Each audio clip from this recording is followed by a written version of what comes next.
سی تصویر ہے؟ اللہ اللہ ظلم کی یہ کون سی تصویر ہے؟ بے ردا زینب ہے نیزے پر سر شبیر ہے۔ اللہ اللہ ظلم کی یہ کون سی تصویر ہے؟ بے ردا زینب ہے نیزے پر سر شبیر ہے۔ اور شام کے بازار میں اہل حرم کا قافلہ، شام کے بازار میں اہل حرم کا قافلہ، یہ یزیدی ظلم کی اب دوسری تفسیر ہے، یہ یزیدی ظلم کی اب دوسری تصویر ہے۔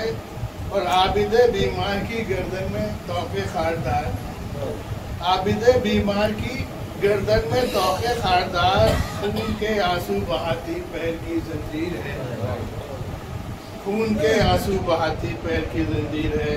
اور چادریں سیدانیوں کی چھین لی باد حسین، چادریں سیدانیوں کی چھین لی باد حسین، ظالموں کے ظلم کی جیسے کوئی جاگیر ہے۔ اور بن کجاوا اونٹ ہے ان پر اسیران حرم، بن کجاوا اونٹ ہے ان پر اسیران حرم، اور پشت پر اونٹوں کی خوب مظلومیت تحریر ہے۔ وہ کر رہا ہے وہ نبی زادی کے پردے کا خیال، کر رہا ہے وہ نبی زادی کے پردے کا خیال، نو کے نیزہ پر تلاوت کر رہا شبیر ہے۔ اور رو نہیں سکتا کوئی اپنے عزیزوں کو یہاں، رو نہیں سکتا کوئی اپنے عزیزوں کو یہاں، تازیانوں سے شقی جو درب تقصیر ہے۔ اور ظالموں کے ظلم سے بجھتے نہیں حق کے چراغ، ظالموں کے ظلم سے بجھتے نہیں حق کے چراغ، تخت شاہی ہل گیا زینب کی وہ تقریر ہے۔ اور اب یزیدی ہاتھ بیعت کے لیے اٹھتا نہیں، اب یزیدی ہاتھ بیعت کے لیے اٹھتا نہیں، اب حسینی عزم کی بے شک صحیح تدبیر ہے، یہ حسینی عزم کی بے شک صحیح تدبیر ہے۔ اور 3 دن کی بھوک نے اور پیاس نے بے دم کیا، 3 دن کی بھوک نے اور پیاس نے بے دم کیا، سسکیاں لیتے ہیں بچے موت دامن گیر ہے، سسکیاں لیتے ہیں بچے موت دامن گیر ہے۔ مختار کرتا ہوں کہ ثبت ہے تاریخ پر مظلومی اہل حرم، ثبت ہے تاریخ پر مظلومی اہل حرم، ہر طرف دیکھو سکندر نعرہ تکبیر۔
أعدائهم أجمعين من الآن إلى قيام يوم الدين. أما بعد فقد قال الله سبحانه وتعالى بسم الله الرحمن الرحيم إن علينا للهدى وإن لنا للآخرة والأولى.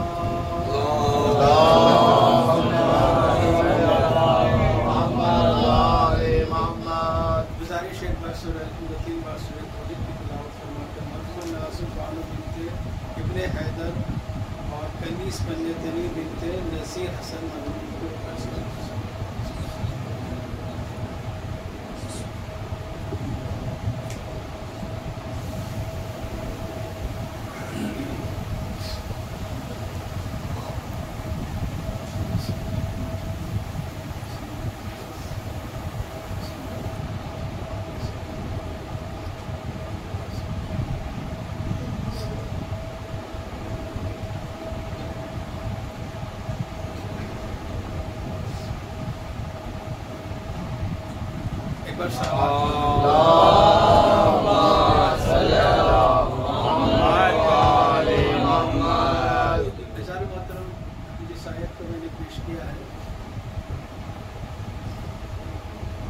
ارشاد ہو رہا ہے کہ ہدایت کی ذمہ داری ہماری. ابھی گزشتہ مجلس میں اسی آیت پڑھی تھی تھوڑی دیر پہلے. ہمیں اسی بات کو آگے بڑھاتے ہوئے خداوند عالم فرما رہا ہے ان علینا للہدی، ہدایت کی ذمہ داری ہماری ہے. وان لنا للآخرۃ والاولی، اور آخرت اور اولا یہ دونوں ہمارے اختیار میں ہیں. تو ہمیں جو ہم نے اس مجلس میں بھی عرض کیا تھا اس کے بعد کی بات کہ ہادی تو سب ہے، ہر کوئی ہادی ہونے کا دعویٰ کر رہا ہے، لیکن ہمیں یہ دیکھنا ہے کہ ان سارے ہادیوں میں الہی ہادی کون ہے. ہادی ہر ایک ہے، ہر ایک اپنے مذہب کا پرچار کر رہا ہے، کہہ رہا ہمارا مذہب صحیح ہے، ہم صحیح ہیں، ہماری باتیں صحیح ہیں. ان سب صحیح میں صحیح کون ہے؟ چور بھی اپنے کو غلط نہیں کہتا، ڈاکو بھی اپنے کو غلط نہیں کہتے، وہ بھی اپنی چوری کا کوئی نہ کوئی ایکسکیوز لاتا ہے، ڈاکو بھی کوئی نہ کوئی ڈکیتی کا ایکسکیوز لاتا ہے. تو نیتا بھی کرپشن کرنے کا کوئی نہ کوئی ایکسکیوز رکھتے ہیں.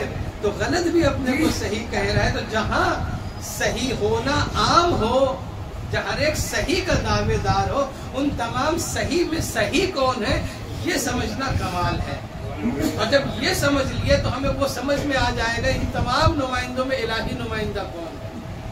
تو عرض یہ کرنا ہے کہ ہادی ہے کون، ہادی ہے کون، کسے کہتے ہیں ہادی.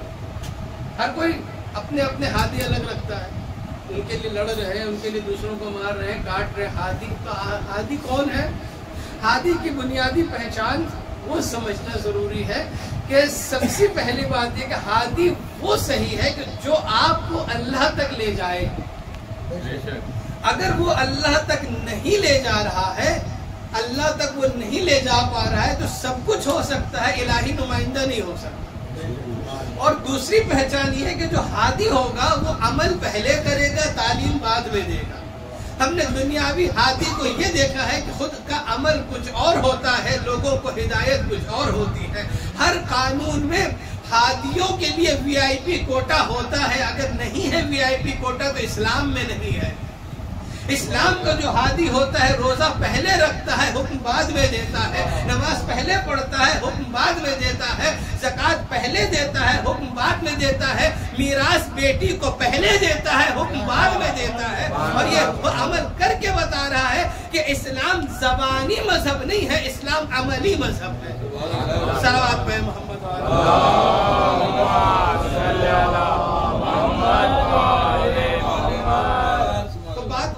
ابھی ہے ہادی ہے کون، کسے ہادی سمجھے؟ آئیے ایک ایک کر کے دیکھتے ہیں کون ہے ہادی. ہادی وہ جس کا مقصد کیا ہو، اللہ تک لے جانا. کون ہے؟ سب سے پہلے شروع کرتے ہیں کیا کعبہ قبلہ ہادی ہے. تمام مسلمان قبلے کی طرف رخ کر کے نماز پڑھتے ہیں. خانہ کعبہ محترم ہے. کیا ہادی ہو سکتا ہے؟ اگر ہادی ہوتا تو 360 بت نہ رکھے جاتے، 360 بت رکھے نہ جاتے. تو مطلب کعبہ ہادی نہیں ہے. قرآن ہادی ہے. اکیلا قرآن ہدایت نہیں کر سکتا. اگر اکیلا قرآن کافی ہوتا تو کبھی نیزے پہ بلند نہ کیا جاتا. تو نیزے پہ بلند کیا جانا بتا رہا ہے کہ اکیلے قرآن سے کچھ نہیں ہوگا, اکیلے کعبہ سے کچھ نہیں ہوگا. خدا ہم تک آ نہیں سکتا, ہم اس تک جا نہیں سکتے, تو پھر ہدایت کا سلسلہ آئے گا کہاں سے؟ کون ہوگا ہادی جو ہمیں خدا تک پہنچا دے؟ تو پھر جب ہم نے پورے عالم میں, کائنات میں, عالم ممکنات میں, عالم وجود میں جب تلاش کرنا شروع کیا تو ہم نے ایک ہی ذات ملی. اس ذات کا نام ہے سرکار دو عالم محمد مصطفیٰ صلی اللہ علیہ وسلم. وہ ہادی ہے, انہی کی ذات پر پوری کائنات آ کر کے رک جاتی ہے. اس لیے دیکھیے میں جو بات کر رہا ہوں ثابت کر دوں تب مانیے گا. آپ کہیں گے یہ کیسے کہہ دیا کہ سرکار ہادی ہے؟ آدم سب سے پہلے آئے تھے, حضور تو سب سے آخر میں آئے تھے, نوح بھی آئے تھے وہ بھی ہادی ہوئے, ابراہیم بھی ہادی ہوئے, سرکار تو سب سے آخر میں آئے ہیں. تو دیکھیں سب سے آخر میں آنا یا پہلے آنا کوئی فرق نہیں پڑتا ہے. ہمیں دیکھنا یہ ہوگا کہ ہدایت کی کس نے ہے, ہدایت کی کس نے ہے. آدم کو قابل احترام بنایا کس نے ہے, نوح کو قابل احترام بنایا کس نے ہے, ابراہیم کو قابل احترام بنایا کس نے ہے. ان سب کو جس نے قابل احترام بنایا, یا یوں کہہ دوں کہ جس کے صدقے میں انبیاء محترم ہوئے اسے مصطفیٰ کہتے ہیں. صلوات پہ محمد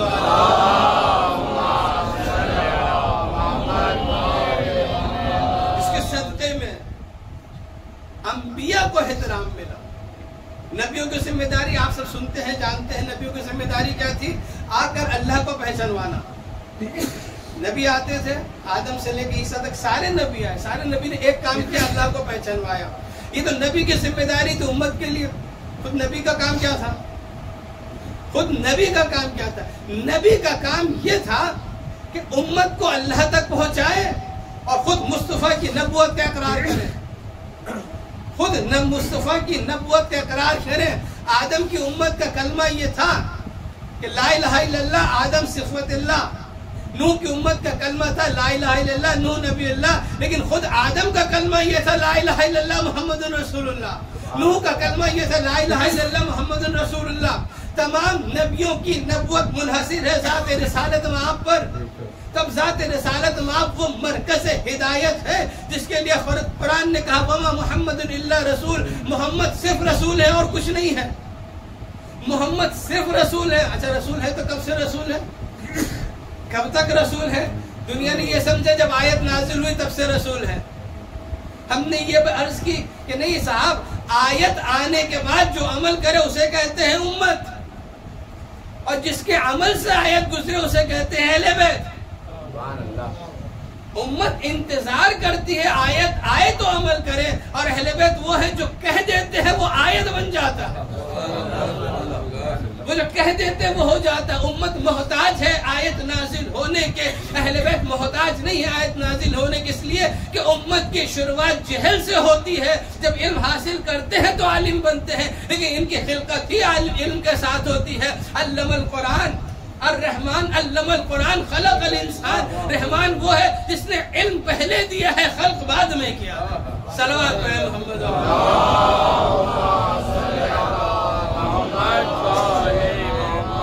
اب ہدایت کا مرکز ہے سرکار دو عالم. اب میری گزارش تمام مسلمانوں سے یہی ہے, اسی نقطے پر آ کر جمع ہو جائے. تو ہم نے اللہ کو بھی نہیں پہچانا تھا, اللہ کو بھی پہچانا تو محمد مصطفیٰ کے ذریعے سے پہچانا.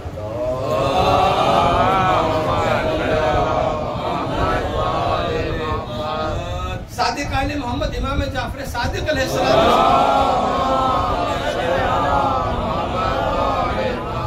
نحن وجہ اللہ, نحن وجہ اللہ, ہم اللہ کا چہرہ, اللہ کی معرفت کا ذریعہ ہے. ہم نحن وجہ اللہ بنا یعرف اللہ, ہمارے ذریعے سے اللہ پہچانا گیا. ہمارے ذریعے سے ہم نے اللہ کو پہچانوایا تو اللہ پہچانا گیا. اللہ نے ہمارا نور خلق کیا تو اس کی خلقت سامنے آئی, اس کا خالق ہونا سامنے آیا. ہمیں رزق دیا تو اس کا رازق ہونا سامنے آیا. ہم نے اس کی عبادت کی تو اس کا معبود ہونا سامنے آیا. ہم پہ کرم کیا تو اس کا کریم ہونا سامنے آیا. ہم پہ رحم کیا تو اس کا رحیم ہونا سامنے آیا. ہم نے اس نے پرورش کی تو اس کا رب ہونا سامنے آیا. یعنی اہل بیت پر وہ اپنی رحمتیں لٹاتا رہا اور اس کی صفتیں ظاہر ہوتی گئی. اہل بیت کے ذریعے سے ہم نے پہچانا کہ خدا ہے. ورنہ انسان کا کیا، جب فطرت نے جھنجھوڑا تو پتھر کے آگے سر جھکا دیا، پہاڑ کے آگے سر جھکا دیا، آگ کے آگے سر جھکا دیا، درختوں کی پوجا کرنے لگی، یہاں تک کہ جانوروں کی پوجا کرنے لگی. اہل بیت نے بتایا کہ نہیں، اسے خدا نہ مانو بلکہ اسے مانو جو ان کا بھی خالق ہے، تمہارا بھی خالق ہے. اسے نہ مانو کہ جو مخلوق ہے، اسے نہ مانو جو کمزور ہے، اسے نہ مانو کہ جو کچھ نہیں کر سکتا. دیکھیں اسلام نے زبردستی خدا کو نہیں منوایا، دلیل کے ساتھ منوایا ہے. ابراہیم کا واقعہ قرآن میں ہے، آپ پڑھ لیجیے جا کر کہ جب ابراہیم نے بت شکنی کر دی، سارے بتوں کو قتل کر دیا، بڑے والے کو چھوڑ دیا، تو لوگ آئے کہ تم نے بتوں کو کاٹا ہے، مارا ہے. کہا نہیں، ہم نے کیسے، تمہارے پاس ثبوت کیا ہے کہ تم ہی شہر میں بچے تھے اور تمہارے علاوہ بت شکن کوئی ہو نہیں سکتا. یہ بھی تعجب کی بات ہے کہ بت شکن جو ہوتا ہے پہلے سے پہچان ہو جاتی ہے. نام تو بہت ہوتے ہیں، بت شکن ایک ہی ہوتا ہے. تو اب تمہیں نے مارا ہے تو کوئی ثبوت ہے کہ تمہاری کلہاڑی وہاں ملی ہے. کہاں؟ وہ بڑے والے کی گردن پہ کہ بھائی جس کے پاس سے آلائے قتل ملا وہ قاتل ہے. اب ابراہیم نے یہاں سے بحث شروع کی، جس کے پاس آلائے قتل ملا وہ قاتل ہے، کہ وہ مار نہیں سکتا. کہ اچھا وہ تھا تو چشمدید گواہ تو، آئی وٹنس تو ہے، گواہی لے لو. کہ وہ بول نہیں سکتا، دیکھ نہیں سکتا. اچھا تم خدا مانتے ہو تو اس نے باقی خداؤں کو بچایا کیوں نہیں؟ کہ وہ بچا نہیں سکتا، وہ بچا نہیں سکتا، وہ بول نہیں سکتا، وہ دیکھ نہیں سکتا. جو وہ اپنا کچھ نہیں کر سکتا تو تمہارا کیا کرے؟ اگر ابراہیم اس بڑے کو مار دیتے تو یہ سوال نہ ہوتا. اس بڑے کو چھوڑ کر کے اس کی خدائی کو ختم کر دیا ابراہیم نے. صلوات پڑھیں محمد وعلی.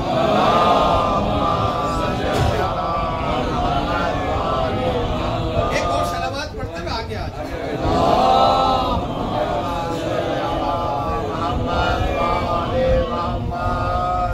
ایک بار اور صلوات.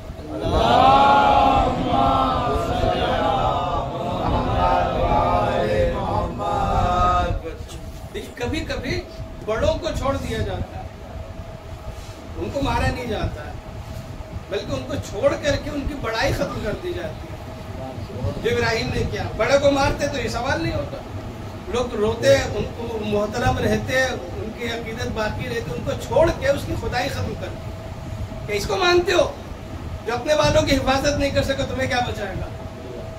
وہ دیکھ کے کچھ دیکھ نہیں سکتا، آنکھ ہے وہ دیکھ نہیں سکتا، کان ہے وہ سن نہیں سکتا، زبان ہے وہ بول نہیں سکتا. جو کچھ نہیں کر سکتا تمہارا بیڑا کیا پار کرے گا؟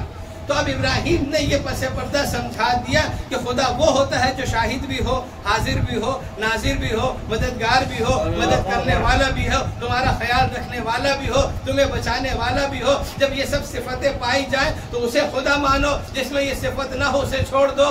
تو چھوڑ کر کے، زندہ چھوڑ کر کے ان کی بڑائی ختم کر دی جاتی ہے. یہی کام رسول نے بھی کیا. فتح مکہ میں بڑے بڑوں کو چھوڑ کر ان کی بڑائی ختم کر دی. اور یہی کام امام حسین نے کیا. یزید کو مارا نہیں، یزید کو چھوڑ کر کے یزیدیت کو بے نقاب کر دیا، اور اتنا بے نقاب کر دیا کہ آج عنوان ظلم ہو گیا. صلوات پہ محمد.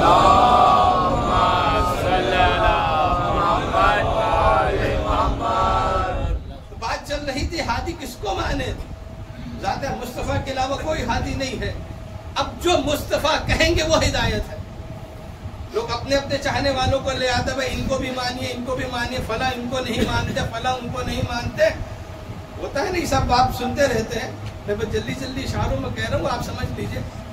آج کل بڑے بڑے آئے چاہنے والے، ان کو نہیں مانتے تو یہ کافر، ان کو نہیں مانتے تو یہ کافر، ان کو نہیں مانتے تو یہ کافر. کفر کا فتویٰ بڑی آسانی سے مارکیٹ میں آ جاتا اور پھیل جاتا ہے.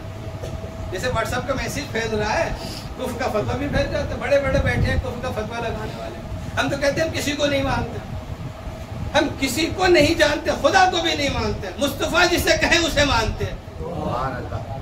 مصطفیٰ نے جو کہا ہے ہم اسے مانتے ہیں. تو اب اسلام کا سارا دار و مدار اور انحصار ہے ذات محمد مصطفیٰ پر.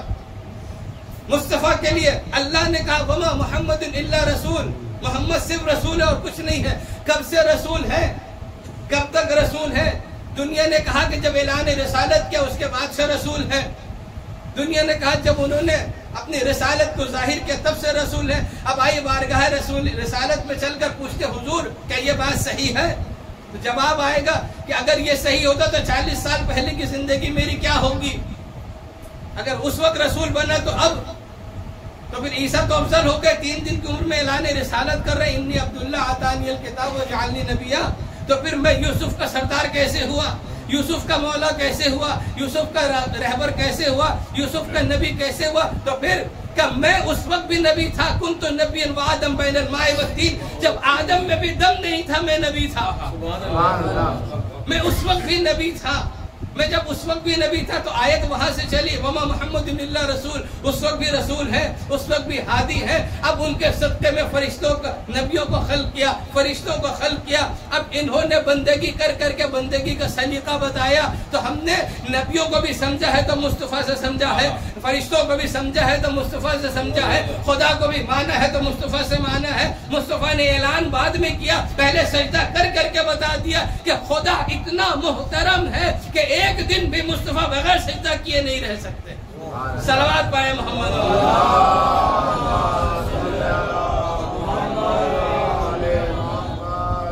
تو خدا بند عالم نے جب اتنی بڑی ذمہ داری دی ہے تو اتنا ہی بڑا پاور بھی ملے گا۔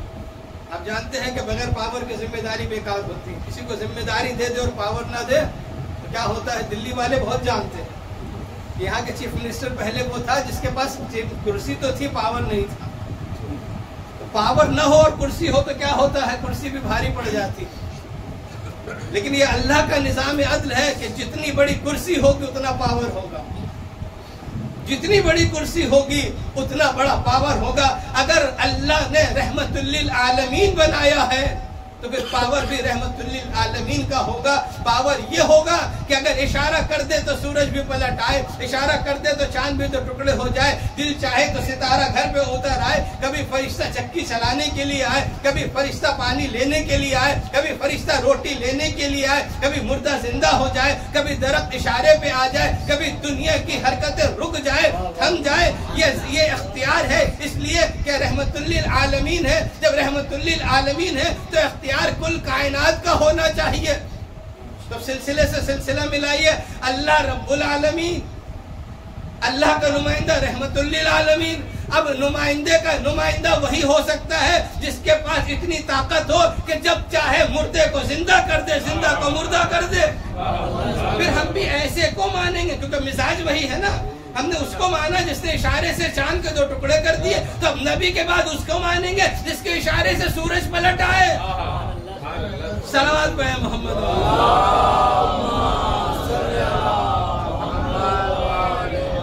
وہ رسالت آج بھی وہی ہے نا جو رسالت رسول کی تھی، پورے عالمین کے لیے، پوری کائنات کے لیے آج بھی وہ رسالت باقی ہے نا۔ تو رسول کا جانشین وہی ہوگا کہ جس کی عالمین پر حکومت ہو، جو ہر جگہ کا حاکم ہو، جو ہر چیز کو جانتا ہو، ہر چیز کا علم رکھتا ہو، ہر بات جانتا ہو۔ ایک چھوٹی سی مثال دے دو، بہت سامنے کی مثال۔ آپ دعا کرتے ہیں اپنے امام وقت سے، کس زبان میں؟ اردو میں۔ ایران والے کس زبان میں کرتے ہیں؟ فارسی میں۔ عراق والے عربی میں۔ جو دوسرے یورپ ملک میں رہتے ہیں ان کی زبان انگریزی ہے، انگریزی میں۔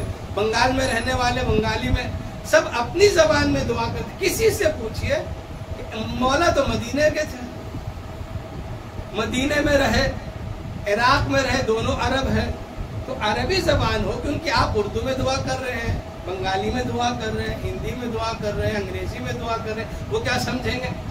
کیسے سمجھیں گے؟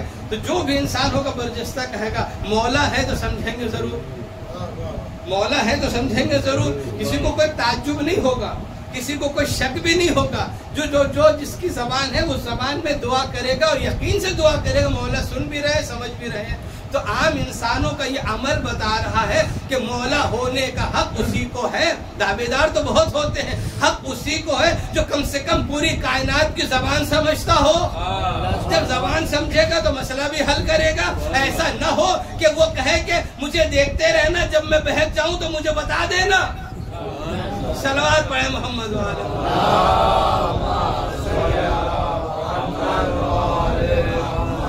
لیکن 2 مکتب چلے شروع سے، ایک مکتب میں سوال کرنا گناہ تھا اور ایک مکتب میں سوال کرنا آدھا علم تھا. اسے تعجب مت کیجیے. جس کی جو مینٹیلٹی ہوتی ہے وہ قانون بناتا ہے.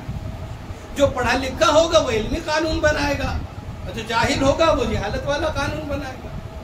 تو ایک مکتب میں یہ تھا کہ سوال کرنا جرم ہے, ایک مکتب میں یہ تھا سوال کرنا آدھا علم ہے.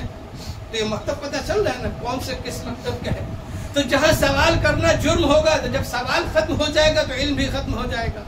لیکن جہاں سوال کرنا آدھا علم ہوگا وہاں جیسے جیسے سوال ہوگا علم بڑھتا جائے گا. اچھا, سوال کرنے کی اجازت دینا کافی نہیں ہوتا ہے, بلکہ جو سوال کی اجازت دے رہا ہے اس کو جواب بھی تو آتا ہو.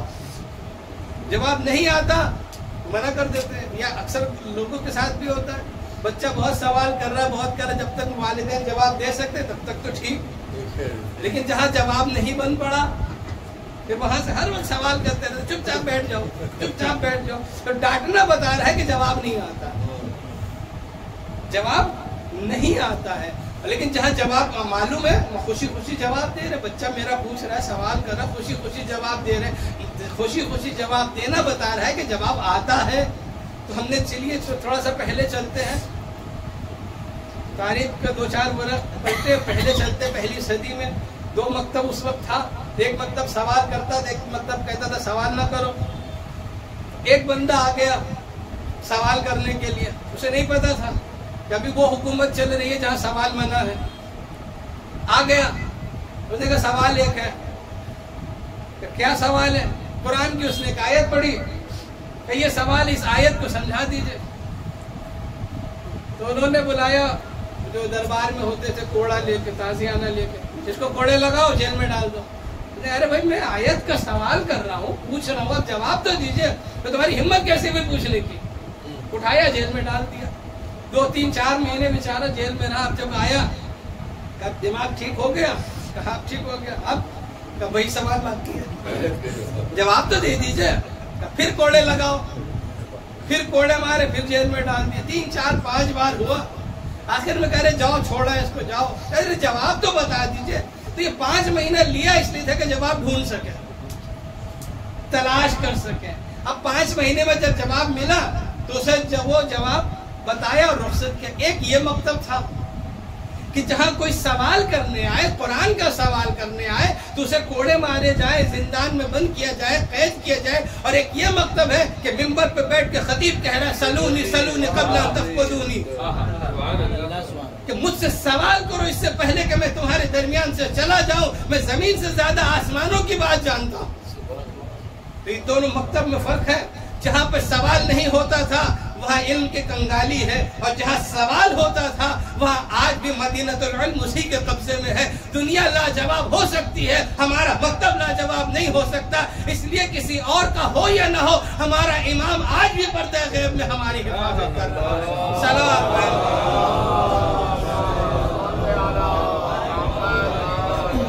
اچھا, آتے تھے لوگ سوال کرنے. جب مولا کائنات نے یہ آپشن دیا, آفر دیا کہ جو چاہے پوچھ لو, تو بیچاروں کو پوچھنا تو آتا نہیں تھا, پھنسانا آتا تھا. جیسے آج کل لوگ بھی کرتے ہیں, علماء کو خاص کر مولویوں کو پھنسانے کے لیے سوال زیادہ ہوتے ہیں. تو اس وقت بھی مولوں کو پھنسانے کے لیے آتے تھے. سوال سے جواب مل جاتا تھا فوراً, ڈھونڈ ڈھونڈ کے لاتے تھے, اور ایسا لاتے تھے کبھی تو ان کو پھنسایا جائے, کہیں تو پھنسائے. جب نہیں پھنسا, جب پھنستے تھے اور جواب دے دیتے تھے فوراً. کیوں دیکھیں, جہالت کی پھر بھی ایک حد ہوتی ہے, لیکن علم کی کوئی حد نہیں ہوتی. جاہل جتنا بھی جائے کہیں نہ کہیں تو رکے گا جا کے, اس کے آگے نہیں بڑھ سکتا. لیکن جو صاحب علم ہوتا ہے اس کی حد بہت ہوتی ہے, اس کی حد تک کوئی نہیں پہنچ سکتا. تو یہ لاتے تھے, سوال لاتے تھے. ایک صاحب کو بڑی بے چینی ہوئی, یہ ہر سوال کا جواب فوراً دے دیتے, کیونکہ اس نے وہ 3 زمانے بھی دیکھے تھے جہاں جواب ہی نہیں بن پڑتا تھا. اور یہ ہر سوال کا فوراً جواب, فوراً جواب, فوراً جواب, رکتے بھی نہیں ہیں, سوچتے بھی نہیں ہیں. تو ایک دن آ کر پوچھ لیا, ارے آپ سے سوال ہوتا کبھی سوچ تو لیا کیجئے, کبھی تھوڑا سا ٹائم تو لے لیا کیجئے. تو کیوں؟ کہا فوراً جواب دیتے تھے. اچھا تمہارے ہاتھ میں انگلی کتنی ہے؟ 5 ہے. دوسرے ہاتھ میں 10 ہے. تم نے سوچا تم نے ٹائم کہتے میرے سامنے کی بات ہے، کہیے میرے سامنے کی بات ہے. ہم اپنی اپنی حد ہے، کس کے کیا سامنے ہے. صلوات پائے محمد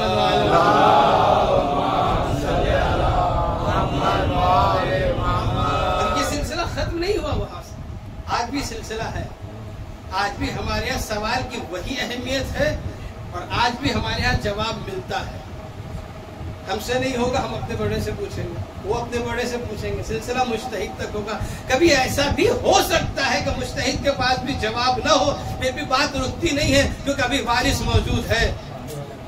وہ پردے غیب میں بیٹھ کر حفاظت بھی کر رہا ہے اور علمی مسئلے بھی حل کر رہا ہے، جواب بھی دے رہا ہے اور جواب آتے رہنا بتا رہا ہے کہ ہم لاوارث نہیں ہیں. ہماری علم آج بھی وہی ہے. ہم دعوے سے کہہ سکتے ہیں کہ ہمارا علمی سلسلہ جو سرکار محمد مصطفیٰ سے شروع ہوا تھا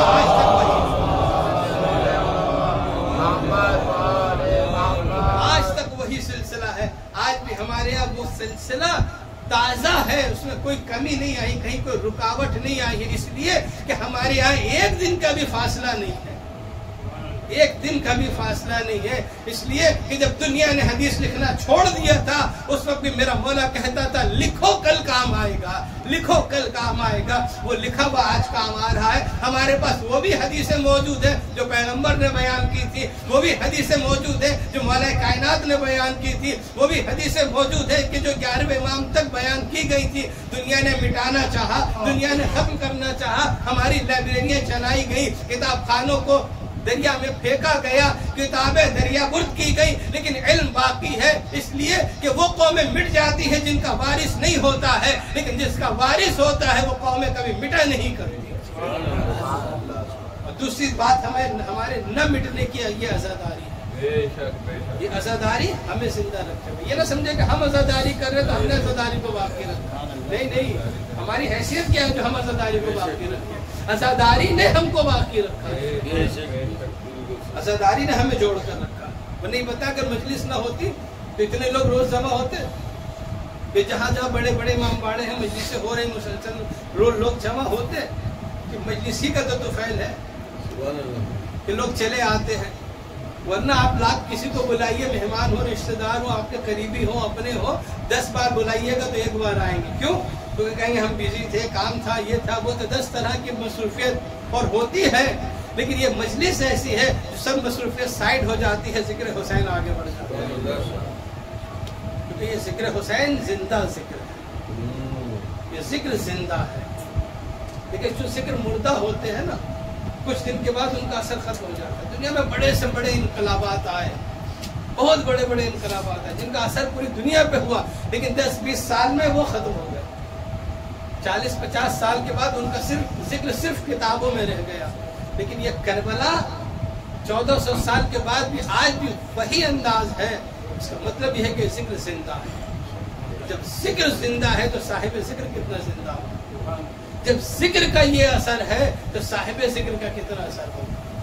جب حسین کے تذکرہ کا اثر ہے، حسین سے محبت دنیا کا ہر وہ انسان کہ جس کے دل میں تعصب نہیں ہے وہ حسین کو اپنا کرتا ہے. یہ حسین کی حقانیت کی ایک دلیل ہے. حسین کو چاہنے والوں میں مذہب کی قید نہیں ہے، مذہب کی قید نہیں. بہت سے ایسے لوگ ہیں جو مسلمان بھی نہیں ہیں لیکن حسین کو اپنا کہتے ہیں. بہت سے ایسے امام باڑے ہیں، خاص ہندوستان کی بات کر رہا ہوں، کہ جس کو بنانے والے، جس کی زمین دی گئی امام باڑوں کے لیے، وہ مسلمانوں نے نہیں دی، غیر مسلموں نے دی ہے. اپنے شوق سے، اپنی محبت میں دی ہے حسین کے نام کی زمین. کیونکہ جانتے ہیں سب کو فنا ہے، حسین کو فنا نہیں. اگر ہمیں باقی رہنا ہے تو حسین سے جڑ جائیں. اسے ایک قطرہ ہے، پانی کا قطرہ لیجئے، اس کو سوکھی زمین میں ڈال دیجئے، تھوڑی دیر میں ختم ہو جائے. پھر وہ قطرے کا نام بھی نہیں رہے گا. لیکن اسی قطرے کو اٹھا کے دریا میں ڈال دیجئے تو وہ ختم نہیں ہوا، بلکہ وہ قطرہ دریا بن گیا ہے. جب تک دریا رہے گا وہ قطرہ باقی رہے گا. بس ایسی ہماری اور حسین کی مثال ہے. ہم قطرے جیسے ہیں، جہاں سوکھی زمین پر گریں گے ختم ہو جائیں گے، لیکن حسین کے بحر بے قرار سے مل جائیں گے تو جب تک بحر بے قرار رہے گا ہم بھی باقی رہیں گے. تو ہم عزاداری کرتے ہی اس لیے ہیں تاکہ ہم اس سے جڑ جائیں. حسین سے جو جڑ گیا ہے وہ زندہ ہو گیا. جو حسین کا ہے وہ ہمیشہ زندہ، اس کو کبھی موت نہیں ہے کہ وہ مر نہیں سکتا، اس لیے کہ حسین کا ذکر بھی زندہ، حسین کا تذکرہ زندہ ہے، اور حسین جتنا اہمیت رکھتے تھے اتنی مظلومیت بھی تھی، کس کس مظلومیت کو، کوئی بھی ایسی مظلومیت نہیں ہے جو دوسری مظلومیت سے کم ہو۔ میں نے اس کیا تھا پچھلی مجلس میں کہ کیا کیا مصائب ہیں حسین، خود مولا فرماتے نا انا قتیل العبرا لا یذکرنی مومن الا بکا، مجھے رولا رولا کے مارا ہے، مومن جب بھی میرے بات سنے گا، میرا تذکرہ سنے گا، وہ روئے، کتنا رلایا ہے مولا کو پتہ ہے۔ وہ صابر امام جس میں اکبر کی لاش پہ کھڑے ہو کے صبر اور شکر کے جملے کہے تھے، وہ امام کہہ رہا مجھے رولا رولا کے مارا۔ ابراہیم خلیل نے بھی بیٹے کی گردن پہ چھری چلائی تھی لیکن آنکھ پہ پٹی باندھ لی تھی، بیٹے کا لاشا دیکھے، لیکن حسین اس منزل سے کہیں آگے بڑھ گئے کہ علی اکبر کے سینے سے نیزے کی انین نکال رہے، کتنا سخت، کتنی مصیبت ہے۔ اور اس حسین کے لیے جو حر جب دشمن بن کر آیا تھا تو حر کو پانی پلایا تھا، لیکن اپنے بیٹوں کے لیے حسین کے پاس پانی نہیں تھا۔ ذرا ایک محسوس کیجئے کہ واقعہ عرض کروں، پھر سوچئے گا حسین کی مضبوطیت۔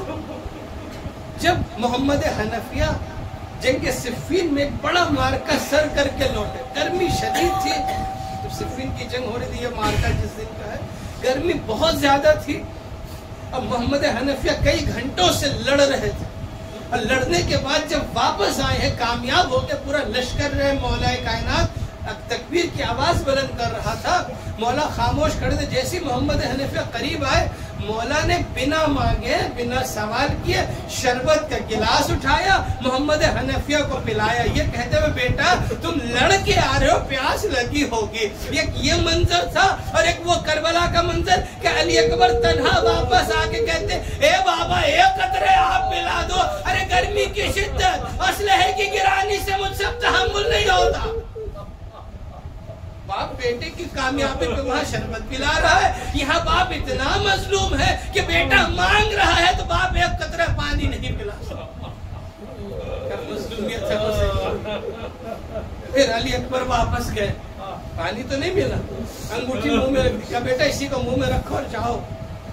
واپس چلے ہیں، علی اکبر تو محسوس کیا کہ کچھ گرا ہے، اب جب پیچھے پلٹ کے دیکھا بوڑھا باپ زمین پہ گرا ہوا، اے بابا آپ نے تو رخصت کر دیا تھا، اب پیچھے کیوں آ رہے ہیں؟ اب پلٹ کا جواب دیا، اے اکبر اگر صاحب اولاد ہوتے تو یہ نہ کہتے ارے بوڑھے باپ کے لیے کتنا سخت ہے کہ جوان بیٹا میدان میں مرنے کو جا رہا ہے اور بوڑھا باپ اسے دیکھ رہا ہے۔